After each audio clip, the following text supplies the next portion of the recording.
इस बार हम नागपुर में ही हैं, मध्य प्रदेश में नहीं है, महाराष्ट्र में ही है। 1 घंटे के लिए नहीं है, 5 दिन के लिए है। कथा पंडाल लगा है, मंच लगा है, प्रदेश उनका, शहर उनका, मंच भी उनका, हम अकेले का है। तो किसी को कोई भी खुजली हो, कल दरबार लगना, चले आए। हमारे पास जो विद्या होगी, जो शक्ति होगी, हम उसका प्रस्तुतिकरण करेंगे। हम जादूगर नहीं है, हमें जो ईश्वर प्रेरणा देगा हम वो लोगों को मार्गदर्शन देंगे। वो आएंगे, उनको भी मार्गदर्शन देंगे। हम न आए तो हम उनके घर ना जाएंगे, शहर आ गए। कल ही रहेंगे, दरबार कल ही है कि हम सो जाए फिर कहो कि बाबा मिला नहीं। तो परसों हमें वापस भी जाना है, तो परसों नहीं, तो 30 को, तो फिर बाद में कह दे कि बाबा भाग गया। और एक और खबर कर देना, 5 ही दिन की कथा है, 7 की नहीं है कि कहे कि बाबा ऐसा हो गया। तो हम बाद की खाद नहीं चाहते, आज ही निपटा ले, बार बार उनके झंझट खत्म हो जाए, हमारे भी खत्म हो। बागेश्वर धाम के बाबा, इनको मैंने चैलेंज दिया था पहली बार 10 जनवरी 2023 में। तब भी वो चैलेंज लेने से चूक गए थे और भाग गए थे। आज ये वीडियो वितरित हुआ जो हमने अभी सुना है, उसमें वे कहते हैं कि खुजली होगी तो आप आइए, हम आपको मार्गदर्शन करेंगे। भाई बाबा, तुम्हारी योग्यता क्या? तुम हो कौन हमें मार्गदर्शन करने वाले? जिस व्यक्ति को अपने आप को शास्त्री कहलाते हो, रामकथा वाचक कहलाते हो, खुजली जैसे शब्द का प्रयोग करते हो, ये आपकी संस्कृति है, ये आपकी योग्यता है। इस बार भी आप चैलेंज से भाग गए हैं।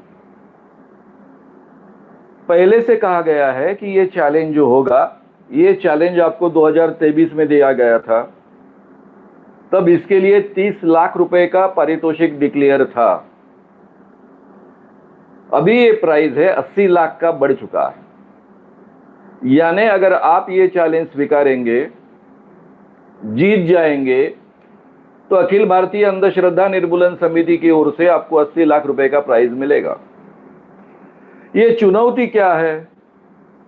अखिल भारतीय अंधश्रद्धा निर्मूलन समिति घोषित करती है कि जालसाजी मुक्त अवस्था में किसी व्यक्ति ने दिव्य शक्ति का प्रदर्शन चुनौती प्रक्रिया के शर्तों अनुसार प्रमाणित करने पर उसे 80 लाख रुपए का पुरस्कार दिया जाएगा। क्या चुनौती है? उनके जो दावे दिव्य दरबार के वीडियोज में प्रदर्शित हुए, 7-8 जनवरी 2023 में उनका जो दिव्य दरबार लगा था नागपुर में, उसमें जो दावे प्रस्तुत किए गए थे, उसके आधार पर इनको ये चैलेंज दिया गया है। उनका दावा है कि कोई भी भक्त जब उनके सामने आता है तो उस व्यक्ति का नाम, उसके पिताजी का नाम, उसका सरनेम, उसकी उम्र, और इतना ही नहीं तो उसका फोन नंबर भी उनको अपने आप पता चलता है। ये उनका दावा रहा है। साथ में महाराज का दावा ये भी रहा है कि वो किसी भी भक्त के घर में जाकर कौन से रूम में कौन सी चीजें रखी है ये पहचान सकते हैं। इसका मतलब उनको दिव्य शक्ति प्राप्त है। ये दोनों चीजों के लिए उनको आह्वान दिया गया था, जो आज भी कायम है और आगे भी चलकर कायम रहने वाला है। जब तक वो जिंदा रहेंगे और अखिल भारतीय अंधश्रद्धा निर्मूलन समिति जिंदा रहेगी, तब तक ये आह्वान कायम रहेगा। जब भी उनमें ऐसी क्षमता है, ऐसा उनको लगेगा सही माने में, तब ये वो आह्वान स्वीकारे। हम आपके सामने ऐन वक्त पर 10 व्यक्ति प्रस्तुत करेंगे। उन व्यक्ति का नाम, पिताजी का नाम, उम्र, मोबाइल नंबर आपको कागज पर लिखकर देना है। उनका नाम और उम्र आधार कार्ड के अनुसार होगी, जो आगे चलकर उस पर कोई डिस्प्यूट ना हो। इसलिए पहले से ये जानकारी एक लिफाफे में सीलबंद की जाएगी। जो पंच कमेटी होगी, जो दोनों के सहमति से प्रस्तुत होगी पंच कमेटी, उनके पास में ये लिफाफे जमा किए जाएंगे। फिर महाराज के सामने जो 10 व्यक्ति सादर किए गए, उनके सामने रखे गए, उन व्यक्तियों को वे पहचानेंगे, उनका नाम बताएंगे, पिताजी का नाम बताएंगे, उनकी उम्र बताएंगे, उनका मोबाइल नंबर बताएंगे कागज पर लिखकर। जांच कमेटी इसकी जांच करेगी। महाराज जी के सामने 10 व्यक्ति प्रस्तुत करने का जो प्रस्ताव है, उसी अनुसार पास के एक रूम में हम 10 चीजें रखेंगे। महाराज जी अपने दिव्य शक्ति से जाकर वो देख कर आए, वो 10 चीजें कौन सी है ये कागज पर लिख कर दे। वो 10 चीजें कौन सी होगी ये पहले से लिख कर भी रहेगा और वहां पर वीडियो रिकॉर्डिंग भी होते रहेगा।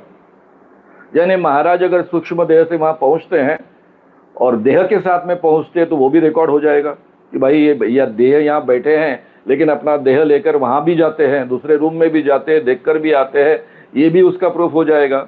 या फिर सूक्ष्म देह से जाते हैं तो भी जाकर आए तो भी ये 10 चीजें वे पहचान कर बताए।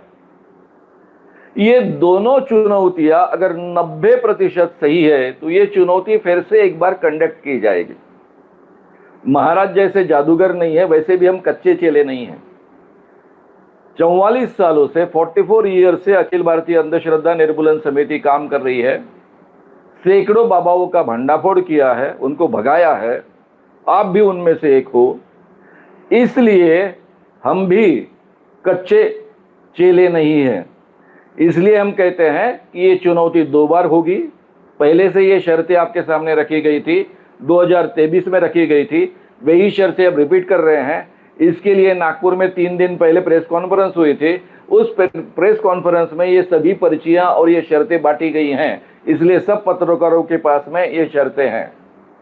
इन शर्तों के आधार पर नागपुर पत्रकार संघ के सामने यानी पत्रकारों के सामने आपको ये चुनौतियां स्वीकारनी है। 10 लोगों को पहचानना है, उनके नाम वगैरह जो मैंने पहले कहा उसी के अनुसार, या फिर 10 चीजें जो पास के रूम में रखी है। ये दोनों आह्वान आप स्वीकार सकते हो, या फिर 2 में से कोई भी एक स्वीकारा तो भी हम चुनौती कंडक्ट करने के लिए तैयार हैं।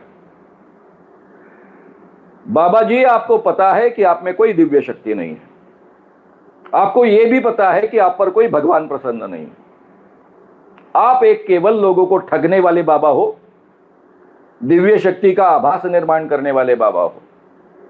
ये आपको बहुत अच्छे ढंग से पता है, इसलिए आप आह्वान स्वीकारने को तैयार नहीं, बार बार भागते हो।